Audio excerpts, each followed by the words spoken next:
بس بقى الحاجه الحلوه اللي بقول لك عليها ان احنا لحد دلوقتي في رمضان، حتى وانا برضو مسافر بره بقضي رمضان بره مصر يعني، بنتجمع بصراحه احنا واصحابنا وبنعمل يعني شبه اللي احنا بنعمله ده، بس نعمله ديش بارتي بقى، يعني كل واحد بيعمل صنف. تمام. ساعات طبعا في حد بيتبرع ان هو يعزم، بس بنحاول نخليها ديش بارتي، ان هو كل واحد يجيب صنف وبتاع ونتجمع كلنا ونحس باجواء رمضان ونحسس عيالنا بقى باجواء رمضان فعلا.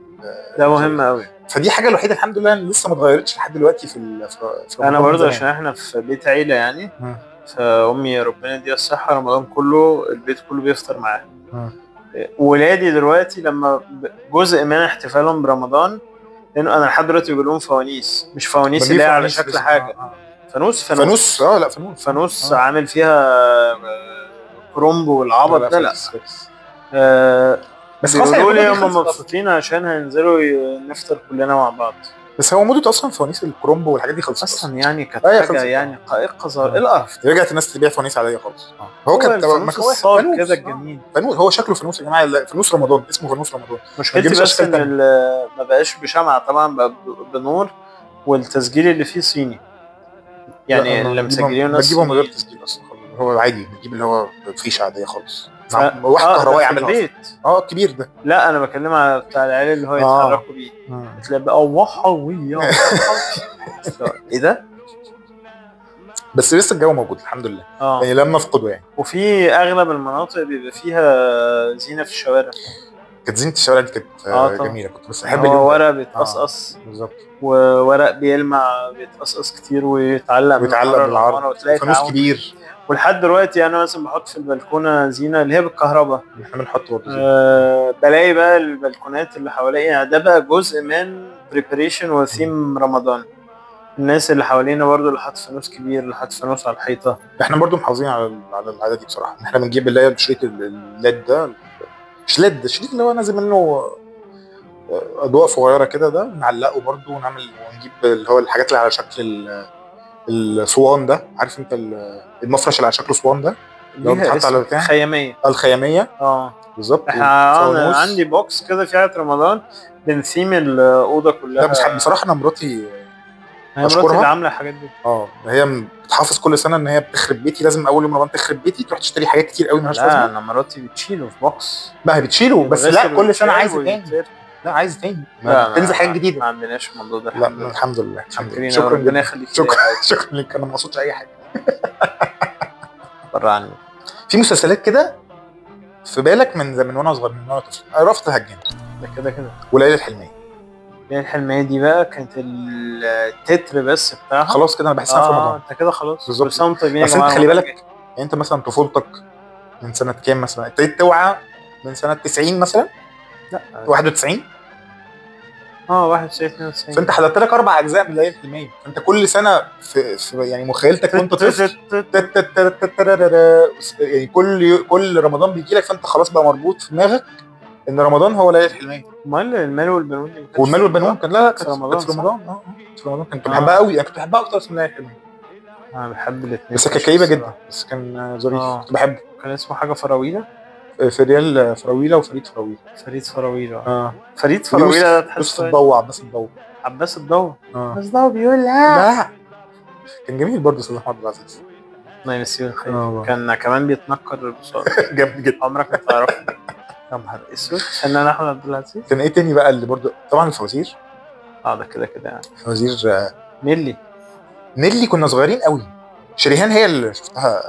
شريهان كان الواحد يوعى عليها. عليها اكتر يعني. نيلي انا شفتها بعد كده يعني لما كانوا بيعيدوا متعاده في التلفزيون. قبل رمضان كانوا بيعيدوا كده الحاجات بتاعت رمضان ساعتها، فيعيدوا بالليل الفوازير بتاعت نيلي. كانت حلوه طبعا، بس اللي احنا واعيين عليه بتاعت شريهان. وبتاعت فاكر انت بتاعت شلبيه جارتي عامله جلبيه بارتي. ايوه ده كده. وائل نور واحده اسمها نديم. وائل نور ايوه الله يرحمه. دي كانت جميله دي. كانت يعني الاثنين مش جامدين بس عملوا فوازير عاملين دويتو حلو. كان فوازير حلو. وشريهان طبعا بتتكرر. البخيل وانا دي ما كانتش في رمضان. لا ما اعرفش. لا بس البخيل وانا احنا شفنا العاده برضه، ما شفناش لايف. هي قديمه في الثمانينات. في الثمانينات. اللي انا فاكر اللي انا شفته لايف ارابيسك طبعا. صلاح السعداني. ارابيسك، لان هي كانت ارابيسك دي هي كانت خلاص ليالي الحلميه خلصت، وهو بعد كده بقى كل واحد كده يعمل يبقى بطل، يبقى حاجه لوحده. فكان صلاح السعداني بقى عمل ويحيى الفخراني عمل ويحيى الفخراني عمل بقى زيزانيا بالظبط، واوبرا عايده. زيزانيا قعدت 3 سنين، وبعد كده اوبرا عايده، وبعد كده عمل بقى مسلسلات كتير بعد كده حلوه بصراحه. والنوس ده ده قريب من امبارح ده، بس حلو قوي. بس بقى كل واحد خلاص بقى هو تقيل قوي بقى بيعمل، كل واحد منهم بقى بيعمل مسلسل لوحده. وهوانم جاردن سيتي وازمه منتصف العمر. الله الله الله مسلسل جامد جدا صح. لا كان في مسلسل بتاع بوابة الحلواني. لا ده خطير، كان خطير. لا بس كنت بحبه قوي لحد دلوقتي والله بتفرج عليه. كان وقت السحور او حاجه، كان بيجي بالليل. وكان في بقى مسلسل ديني بتاع ابو حنيفه النعمان. المسلسلات بقى لا ده كان في مسلسلات بالليل قبل السحور انا كنت بتفرج عليها مش فاهم نصها لان كانوا بيتكلموا باللغه العربيه الفصحى، بس كانت جامده جدا. ايوه القضاء في الاسلام. لا وكان في واحده بتاعت الفرسان بتاعت هولاكو. بس الفرسان دي ما كانتش بالليل قوي، الفرسان دي كانت واخده بريمير. ايوه وهارون الرشيد الساعه 10 مثلا. نور الشريف، هارون الرشيد والقضاء في الاسلام وابو حنيفه وبرنامج الدنيا عقلك. لا ضرب لا الكاميرا الخفيه. لا الكاميرا الخفيه قبل دي استنى بس. ارجع لي كده الكاميرا الخفيه بتاعت واحد اسمه اسماعيل يسري. لا قبل ابراهيم نصر. كان جامد جدا، كان دمه خفيف جدا على فكره، لسه شايفه في التلفزيون قريب. يا جماعه حلقه ابراهيم نصر بتاعت الراجل اللي في الحمام جامده جدا. الحلقه دي يا شيخ مش دي الوحيده يعني. بس على فكره خلي بالك بتاعت الفيل اللي هو بيكسب تقول له جايزتك في برنامج جايزتك في ايدك، يربطوا ايده كده يشيلوا ستاره يربطوه في فيل. فكره فشيخه. لا وكان في بتاعت كشك وبخ ومخ بلالين الباروك، مع ان هو باين التصوير وبين الاضاءه بتاعت التصوير. هو اصلا يعني مش قصدي حاجه، مفيش واحده شكلها كده يعني باين ان انت ارتفيشال جدا. مش معقوله يعني. صح دي كل دي ما قبل راموس بقى يعني بعد قبل السخافه رهيب يعني. قبل السخافه فرق رهيب يعني وبعدين خلاص بقى يعني رامز كلب الليل خلاص خلص مش عارف عمل ايه وبعدين عرفت ان هو متفق معاهم خلاص يعني. لا انا ما بقتش الصراحه قادر، ما بقاش عندي توليرنس خالص يعني. صح. ايه تاني يا كيمو كنا بنتفرج عليه زمان؟ واديني عقلك. شفت حلقه اديني عقلك؟ اديني عقلك دي كانت اصلا على قهوه ويرشوا عليهم حاجه يقول لك ده عندهم مرض خطير يرشوا عليهم. على فكره الاثنين دول اتشهروا جامد جدا في اواخر التسعينات اوائل الالفينات. ايوه علي العساف. ايوه طلعوا بعد كده في الفيلم بتاع عادل امام بتاع التجربه الدنماركيه. كانوا جم فتره بقوا اقوى من اصلا من ابراهيم نصر. ابراهيم نصر ابتدى يخرف في الاخر وهم بقوا خدوا منه بس برضه كانت ما فيهوش يعني باين التصوير وباين الاضاءه وكل حاجه. كان في ايه تاني نتفرج عليه؟ الف ليله وليله. يا دي خطيره دي. انا اكتر بقى الف ليله وليله بحبها بتاعت شريهان.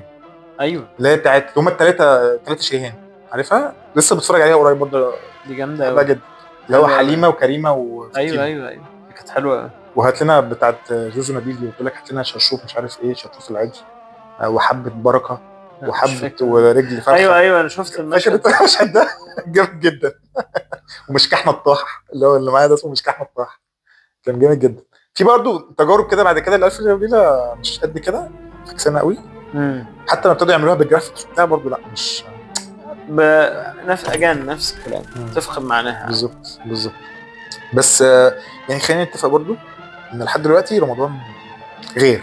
طبعا الواحد بيستناه من السنه للسنه مع طبعا الروح. احنا كده كل ده بنتكلم على الشهوات الدنيويه، ما اتكلمناش خالص على الحاجات الدينيه مع ان هو شهر هو شهر الدين اصلا. رمضان بقى يا جماعه مش بتاع اي حاجه، الحاجات دي كلها دي في الحقيقه. بالظبط.